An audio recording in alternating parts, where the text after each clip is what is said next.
There is a universal experience in card games, and it's a moment of pure dread. You sit down to play your game, and all of a sudden it says you're going second. And you know deep down that you're already at a disadvantage compared to your opponent because going first is better in every single game. In some games, going second is a slight disadvantage. Huh, a 1-3 with words. I think I'm dead. But in some games, going second means you probably lost. Go first, go first, go first, go first. That's the only thing I know. Please, please, please, please, please. Ah! But what is the best game to go second in? Because I think it's incredibly obvious what the worst game to go second is. If you go second in modern Yu-Gi-Oh, you might as well just go make a sandwich because there's a really good chance by the time your opponent's finished, you already lost the game. Because unless you got a ton of hand drops to interact with your opponent and stop them what they're doing, they are able to build an absolute fortress that you're supposed to break through, and they get to watch and laugh. They get to set up a monster that negates spells, a monster that negates traps, a monster that negates monster effects, and that's not even considering the field spell that bans your grandmother from the venue. Well, that was the most productive round of Yu-Gi-Oh I've ever played.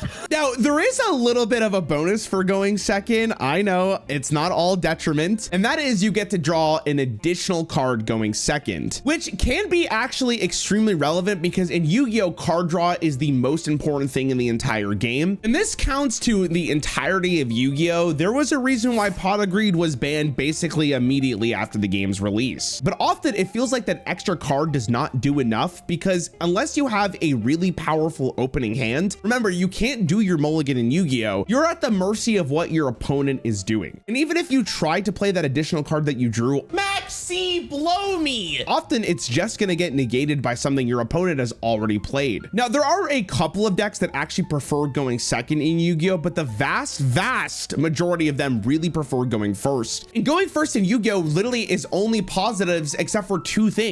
One, you don't get to attack immediately with your monsters, which, let's be honest here, most of the time in Yu-Gi-Oh that's not going to be extremely relevant. Or two, you actually have to play your cards and go through the motions until your opponent just inevitably looks at the board and goes, wow, I guess I lost. Which makes me believe going second in Yu-Gi-Oh is actually a psychological experiment ran by Konami to see how many cards your opponent can play before you lose it. To show you how bad it truly is to go second in Yu-Gi-Oh, here is a tier list of the best decks possible to play in Yu-Gi-Oh Master Duel, their online client. Now, before I show you, I want you to imagine what you believe is the win rate percentage between going first and going second. Did you think it was that bad? That is absolutely ridiculous. And I think the more interesting thing here is if you look up what the most popular cards in the deck, it is two hand traps, Maxi and Ash Blossom, which both help you going second and going first, which begs the question, how do you reduce the discrepancy between going first and going second if both players have access to hand traps? Next up is Pokemon. Pokemon TCG decided to do the exact same thing as Yu-Gi-Oh. Actually, I don't know which one came out first, so one of them copied the other. But whoever is going first cannot attack with their Pokemon, as well as they cannot use any support cards, which are very good cards to use in your Pokemon duels. Sorry, Pokemon Company, what's that?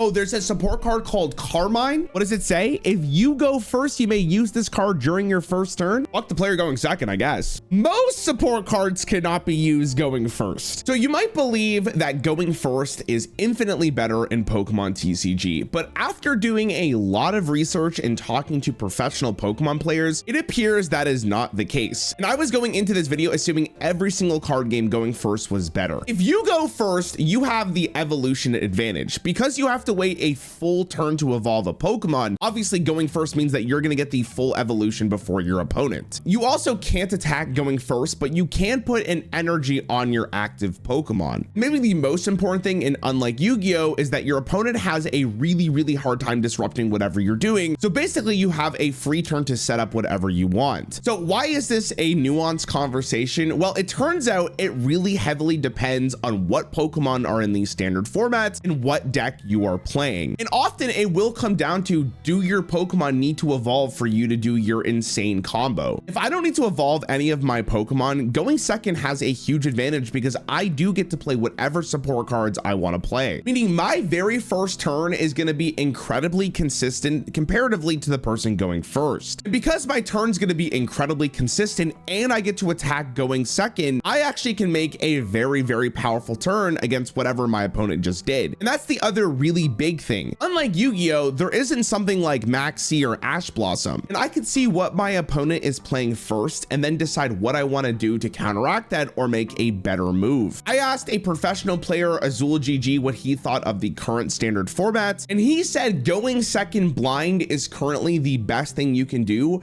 but in some matchups you do want to go first. But there are other formats where going blind first majority of the time was better. And there were other formats where it was 50-50. But what about Magic the Gathering? Going second in Magic the Gathering isn't the worst, but it could be a lot better. And I should mention, depending on the format that you play, not going first isn't as bad of a detriment. For an example, like Commander, but in competitive 1v1, going second, you're at a disadvantage. Magic the Gathering is a game of resources just like every other card game, but because you actually have to play lands, going second means you're technically always down a land. Because you're always down mana, I get to set the tempo as the player going first. You're basically forced to be reactive until you can finally turn the corner. And because creatures in Magic have summoning sickness, there is actually no other disadvantage for going first. Some decks may prefer having the additional card from going second, but I would much rather set the tempo of the game, especially if I'm an aggressive deck, because if I'm an aggressive deck, forcing my opponent to always respond to me probably means I'm gonna win that game. Now, unfortunately for me, there was no website that I could find that could give me actual stats to tell me how good it is to go first comparatively going second. But based on asking people in the Magic the Gathering community, it seems like going first in aggressive based matchups means you're winning about 60% of the time, which is absolutely insane. But as you get to slower control matchups, it becomes a lot more negligible. So basically, if you're a mono red player, just hope that you're going first every single game and your win rate will go up substantially. Now, comparatively to Yu-Gi-Oh, Magic the Gathering has a really big difference in the opening hand, and that is you can mulligan. In Magic, you draw 7 cards at the start of the game. If you don't like your hand, you could shuffle those cards back into your deck and draw 7 more cards. But for each time you decide to mulligan, you have to get rid of that many cards from your opening hand. Even though you may like your new hand, you're down 1 card if your opponent did not mulligan at all. Because you do draw an additional card going second, if you mulligan once, technically you don't get any benefit whatsoever. But sometimes you're just absolutely forced to because maybe you don't have enough lands or removal to play against the deck that you're going up against. And especially if you're against mono red, you have to get a good enough hand to actually survive the early game. So it can feel really bad to mulligan going second, which leads me to Hearthstone. Because Hearthstone gives you mana automatically and it goes up by 1 incrementally every single turn, Hearthstone tried to do something completely different than Magic the Gathering to try to help the player going second. The second player not only gets an additional card, but they get something called the coin, which gives you 1 temporary mana. This is a very big deal because at some point in the game, using the coin gives you the tempo advantage compared to your opponent. For example, I could be the first person to play a 4-cost card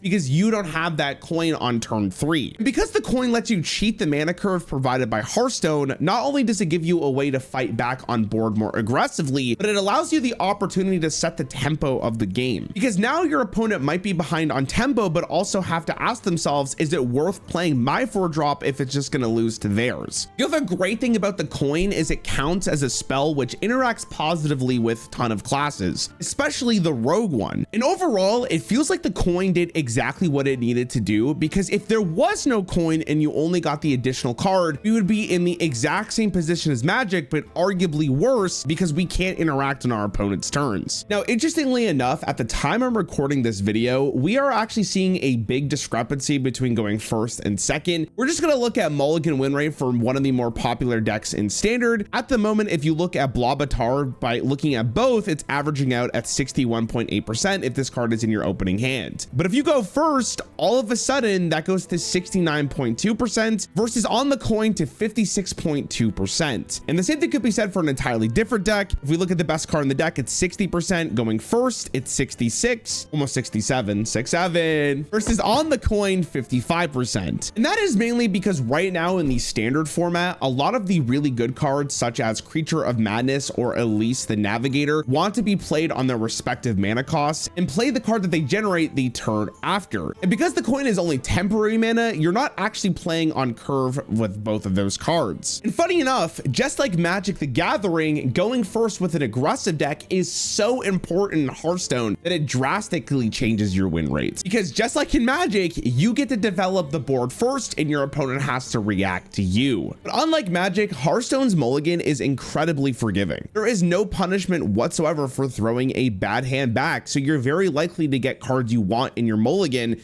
meaning going first just has that much more of an advantage. But this whole thing changes once you kind of get rid of the idea of going first and going second, which I think Legends of Runeterra did a really good job at. It is a real shame that this game did not make it. Legends of Runeterra solves the going second problem by basically deleting the whole concept of turns. In Runeterra, unlike every other card game, you play a card and then your opponent gets to respond to it. For example, if I play a unit, my opponent now has the opportunity to respond to that. And then if I play a slow spell, my opponent also gets the opportunity to respond to it. Meaning, rather than taking my entire turn and then your entire turn, it's more of these micro turns that constantly have engagement in between. Now, I know some of you are gonna be like, well, in Magic the Gathering or Yu-Gi-Oh, you also get to respond to what your opponent is doing. But in Runeterra, functionally, the game operates back and forth on every single decision made. Now, the only real turn aspect is if you have the attack token or not, because if you're the one with the attack token, you can actually attack with your minions. Whereas if you don't have it, you only have the opportunity to block. But because you always have the opportunity to respond to what I'm doing, you have the opportunity to do something before it's too late. And this is the first card game where it feels like going first and going second is basically identical. And it will often come down to whatever deck you're playing has a preference about getting the attack token first or second. For example, an aggro deck will want the attack token first, but for maybe a slow control deck, it really doesn't make that much of a difference. And because every action has a reaction to it, your decisions feel like they matter a lot more rather than I'm just gonna play the green card like in Hearthstone and go face. And it's funny, in the mana video, I also thought Legends of Runeterra did a really good job with it. I feel bad for Runeterra, I really do. But that doesn't mean we're stopping here, because there's another game I do want to talk about with Marvel Snap. Marvel Snap has a really interesting way of doing a card game battle, and that is both players play at the exact same time. Just like in Hearthstone, Marvel Snap has incremental mana up to 7, and all of your cards cost a particular mana. And because both players play at the exact same time, there really isn't a going first or going second. It's just what cards activate in what order,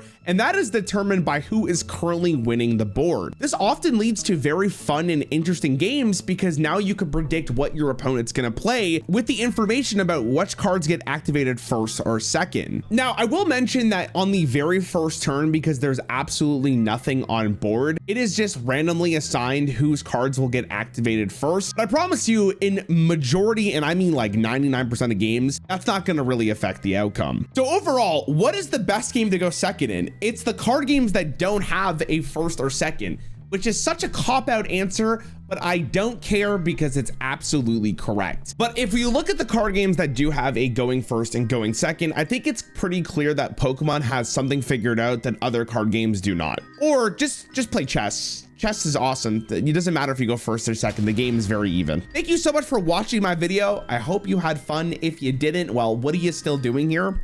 I'll see you guys in the next one.